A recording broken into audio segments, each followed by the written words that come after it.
ഇവിടെ വരുമ്പം എൻ്റെ മനസ്സിൽ പ്രതീക്ഷ എന്താ വെച്ചാൽ ഇപ്പം എക്സാമൊക്കെ കഴിഞ്ഞ് ഒരു 1 month 2 month ഒക്കെ കഴിഞ്ഞിട്ടായിരിക്കും പ്ലേസ്മെൻറ്റ് വരുവാന്നായിരുന്നു. അപ്പോൾ എൻ്റെ പ്ലാൻ എന്താണെന്ന് വെച്ചാൽ ആ പാർട്ട് ടൈം ജോബ് തന്നെ കണ്ടിന്യൂ ചെയ്തിട്ട് എപ്പോഴാണ് ഇവിടുന്ന് പ്ലേസ്മെൻറ്റ് തരുന്നത് ആ രീതിയിൽ പോകാമെന്നായിരുന്നു ഞാൻ പ്ലാൻ ചെയ്തിട്ടുണ്ട്. പക്ഷേ എന്നെ അടിച്ചിട്ട് ഇവരെന്താ ചെയ്തതെന്ന് വെച്ചാൽ എൻ്റെ എക്സാമിന് മുമ്പ് തന്നെ ഇവർ എനിക്ക് 2 ഇൻ്റർവ്യൂ തന്നിട്ടുണ്ടായിരുന്നു. അതിൽ ഫസ്റ്റത്തെ ഇൻ്റർവ്യൂവിൽ തന്നെ ഞാൻ പ്ലേസ്ഡ് ആയി. അത് ഇവിടുത്തെ പ്ലേസ്മെൻറ്റ് ഡ്രൈവിൻ്റെ മികവ് തന്നെയാണെന്ന് എനിക്ക് പറയാനുള്ളത്.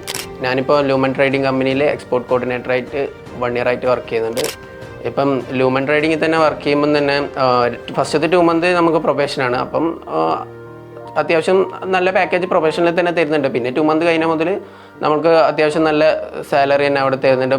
പോരാത്തതിന് അതിന് മാത്രമല്ല അവർ നമുക്ക് അക്കോമഡേഷനും ഫുഡും അവർ തന്നെ പ്രൊവൈഡ് ചെയ്യുന്നുണ്ട്.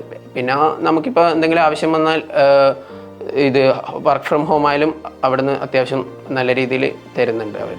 പിന്നെ നമ്മൾ വർക്ക് വരുന്നത് ആഫ്രിക്കൻ ബേസ്ഡ് വർക്കാണ് വരുന്നത്. അപ്പോഴായാലും ഇവിടുത്തെ ഹോളിഡേയ്സിനെല്ലാം നമുക്ക് വർക്ക് ഫ്രം ഹോം അവർ പ്രൊവൈഡ് ചെയ്യും.